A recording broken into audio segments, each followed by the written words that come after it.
बिहार में 4 सीटों पर उपचुनाव होने हैं। कुछ ही दिनों में उपचुनाव की तारीखों का भी ऐलान हो जाएगा, लेकिन इन 4 सीटों पर उपचुनाव में कौन सी पार्टियां जो हैं वो चुनाव लड़ेगी और कौन कौन से सीट पे कौन कौन से उम्मीदवार होंगे दोनों ही गठबंधनों में, वो आज हम जानेंगे। ये सब कुछ जानने के लिए हम पहुंचे हैं वरिष्ठ पत्रकार अरुण पांडे सर के पास। और अरुण पांडे सर से हम जानेंगे कि आखिर इन 4 सीटों पर जहां उपचुनाव होने हैं कौन कौन, किस किस पार्टियों की दावेदारी है और उम्मीदवार कौन कौन से हैं। सबसे पहले सर हम आपको हम आपको अपने व्यूवर्स को ये बता दें कि ये 4 सीटें जो हैं वो बेलागंज, इमामगंज, रामगढ़ और तरारी की सीटें हैं। यहाँ पर उपचुनाव होने हैं। सर, इन 4 सीटों पर हम चाहेंगे कि आप विशेष रूप से बताएं, विश्लेषण करके पूरा, कि कौन कौन सी पार्टियां होंगे, उम्मीदवार कौन कौन से हो सकते हैं, संभावित नाम कौन कौन से हो सकते हैं। देखिए, अभी लोकसभा का जो चुनाव हुआ है 18वीं लोकसभा का, उसमें बिहार के 4 एमएलए लोकसभा के लिए चुन लिए गए हैं। तो नियम है कि कोई विधायक यदि सांसद चुन गया हो या कोई सांसद विधायक चुन गया हो तो 15 दिनों के अंदर उसकी वो सीट खाली करनी होती है, इस्तीफा देना होता है। तो आपने जिन 4 सीटों की चर्चा की, वो 4 विधायक लोकसभा के मेंबर बन गए। अब एक एक सीट की चर्चा मैं आपसे करता हूँ कि वो उपचुनाव क्यों हो रहा है और कौन लड़ेगा, यही तो हमारे व्यूअर्स जानना चाहते हैं।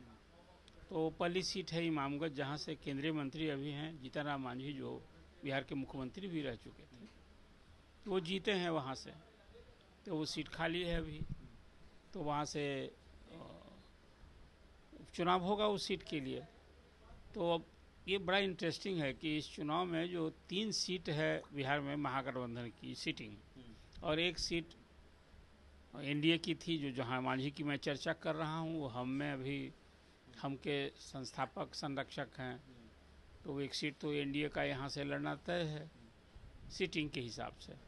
तो उसमें मांझी के सुपुत्र लड़ेंगे, प्रवीण मांझी, या उनकी बहू लड़ने की चर्चा है। वो तय परिवार में तय करना है कि बहू लड़ेगी कि उनका सुपुत्र लड़ेगा ही। कोई परिवार से कोई हमका कार्यकर्ता नहीं लड़ेगा।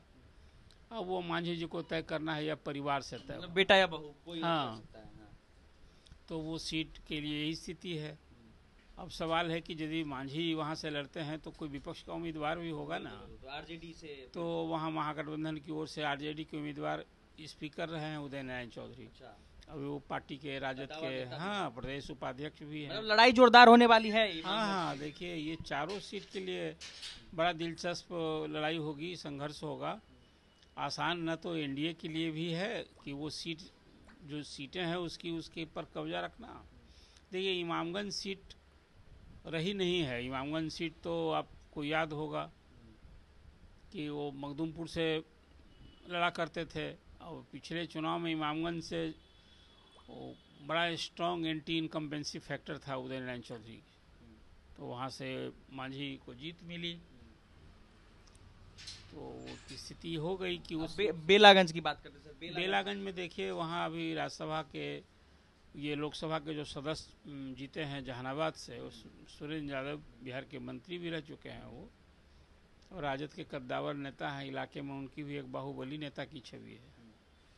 तो बेलागंज से वो इस बार उनका लड़का डॉक्टर विश्वनाथ की चर्चा है, विश्वनाथ यादव की। वो भी परिवार में रहने वाला है। मतलब ये इंटरेस्टिंग है कि इस बार जो 3 सीट है ना, वहाँ परिवारवाद या जो राजनीति में एक मुद्दा बना रहता है, परिवारवाद, खासकर आम कार्यकर्ताओं के लिए, तो इससे उभरने की कोई बात नहीं है। तो बेलागंज से आपने बताया ही कि वहाँ सुरेंद्र यादव के सुपुत्र लड़ेंगे। तो फिर राजद से वो कैंडिडेट होंगे, तो फिर एनडीए से कौन होगा, अब सवाल उठता है जी।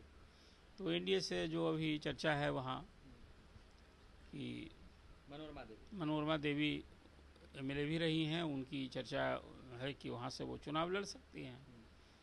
अब तीसरी सीट जेडीयू सीट पर लड़ेगी एक बार फिर से। हाँ, जदयू ही लड़ेगी। देखिए, और वहाँ फिर तीसरी सीट आपकी रामगढ़ की है। रामगढ़ से अभी सुधाकर सिंह, जो बक्सर से एमपी चुने गए हैं, वो अभी प्रदेश अध्यक्ष हैं, जगतानंद सिंह उनके सुपुत्र हैं। अब वहाँ से फिर उनका दूसरा सुपुत्र लड़ेगा। पहले वो अभी जदयू में था, अभी जदयू के बाद अभी हाल में फिर राजद में। आप अजीत सिंह की बात कर रहे हैं? हाँ, अजीत सिंह की बात मैं कर रहा हूँ।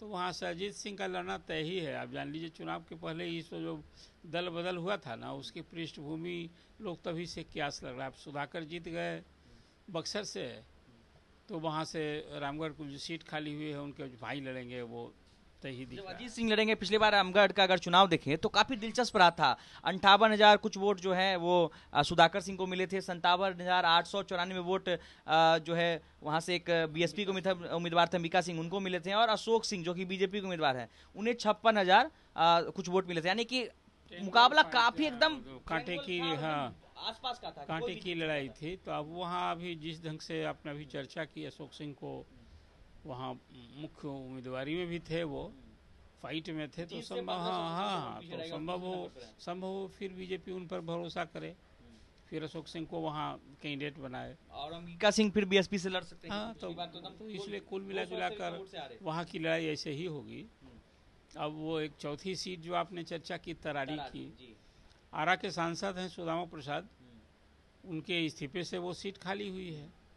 वो इलाका देखिए जिसको आप कहते हैं कि नक्सल प्रभावित क्षेत्र कभी बड़ा रहा था, और वहाँ अब जो लड़ाई है, कभी उस क्षेत्र से अभी बाहुबली छवि के हैं सुनील पांडे, वो लड़े थे। लेकिन वो तो पारस की पार्टी में है, लोक जनशक्ति, राष्ट्रीय लोक जनशक्ति पार्टी में है। तो पारस की पार्टी में अब कितने लोग कहाँ कौन हैं, खुद पारस अभी पार्टी भले चला रहे हैं। उन्हें तो हाल में बहुत बड़ी बड़ी बातें की कि भाई हम एनडीए को अल्टीमेटम दे रहे हैं, नहीं हमको अभी मिला, यदि हमको तवज्जो नहीं मिला तो हम 243 सीट पर चुनाव लड़ेंगे। लेकिन फिलहाल ये खबर है कि सुनील पांडे ने बात की है नीतीश कुमार से भी, और वहाँ कैंडिडेट के रूप में भी जो एनडीए के नेता बताते हैं कि वही सशक्त उम्मीदवार हो सकते सुनील पांडे। हाँ, तो फिर माले से कौन होंगे? तो माले से तो चर्चा है, वहाँ एक कैंडिडेट राजू यादव की चर्चा। लोकसभा चुनाव लड़ चुके हैं राजू यादव पहले वहाँ से। हाँ, वो लड़े थे ना पिछले चुनाव में, वहाँ से आरा से कैंडिडेट थे तब, जबकि वो सीट छोड़ दिया था राजद ने माले के लिए, तो राजू यादव कैंडिडेट थे। अब इस बार वहाँ सुदामा प्रसाद एमएलए थे, वो लड़े। नेचुरल है कि पार्टी में सुदामा प्रसाद की एक बड़ी हैसियत थी, जीते भी वो। इस बार तो माले 2 सीट जीत गया ना। मगर अगर कुल मिलाकर देखा जाए तो हमारी पूरी बातचीत में ये निकलकर सामने आया है कि अगर महागठबंधन की तरफ से देखें तो इमामगंज से उदय नारायण चौधरी लड़ सकते हैं, बेलागंज से विश्वनाथ यादव लड़ सकते हैं, और तरारी से माले के उम्मीदवार राजू यादव लड़ सकते हैं, तो रामगढ़ से अजीत सिंह लड़ सकते हैं। ये महागठबंधन की लिस्ट हो गई। अगर एनडीए की बात करें तो एनडीए से इमामगंज से संतोष मांझी की पत्नी दीपा संतोष मांझी लड़ सकती हैं, या फिर उनके जो छोटे भाई हैं प्रवीण मांझी वो लड़ सकते हैं। बेलागंज से मनोरमा देवी लड़ सकती हैं। तो रामगढ़ से अशोक सिंह लड़ सकते हैं। तो एक सीट जो बची तरारी की, वहां से सुनील पांडे की आपने चर्चा की। तो आपने तो अब पूरा अभी जो चुनावी प्रदेश में कौन कहाँ से उम्मीदवार संभावित है या ऑलमोस्ट तय कहीं, इसमें मुझे लगता है कोई एक आध सीट जो खासकर बेलागंज वाली सीट है, अब उसमें अंतर क्या तय होता है। और वो लेकिन आपने कैंडिडेट की भी के नाम की घोषणा कर दी एक तरह से, और फिर सीट भी बता दी आपने। अब सवाल है सबों को चुनाव आयोग से डेट का इंतजार है। पार्टी तैयार है, कैंडिडेट तैयार है। अब कहीं यदि वो घोषणा हो जाएगी तो ये लड़ाई बिहार का सचमुच में विधानसभा चुनाव के पहले जहाँ एक तरह से सेमीफाइनल है। और अभी हाल में ना रुपौली विधानसभा सीट के लिए चुनाव हुई, दोनों गठबंधन को, सत्तारूढ़ गठबंधन एनडीए को भी, अब महागठबंधन को वहाँ मुँह की खानी पड़ी है। वहाँ तो निर्दलीय उम्मीदवार जीत गया था। इसलिए मैंने आपसे कहा कि देखिए उपचुनाव तो आमतौर पर सत्तारूढ़ दल और सरकार के लिए ज़्यादा ही वो एक टेस्ट होता है, लेकिन ये 3 सीट तो महागठबंधन की सीट थी, तो उसको अपनी सीट पर फिर कब्जा बरकरार रखने की चुनौती। और एनडीए को चुनाव के पहले, अब नीतीश कुमार चेहरा हैं आगे वाले चुनाव के लिए, फिर इधर उनके इस एनडीए गठबंधन में अब मांझी भी आ गए हैं, चिराग भी साथ हैं, उपेंद्र कुशवाहा भी साथ हैं, बीजेपी और जदयू है। तो उनकी कोशिश होगी कि चारों सीट पर कब्जा जमाएं। तो इसलिए मैंने आपसे कहा कि ये जो 4 सीट का भी उपचुनाव है ये बड़ा ही रोचक होगा। अब सिर्फ चुनाव आयोग द्वारा डेट की घोषणा का इंतजार है। चलिए, तो अब डेट की घोषणा की इंतजार है। सभी पार्टियों ने अपनी कमर कस ली है, अपने कैंडिडेट के नाम भी तय कर लिए हैं।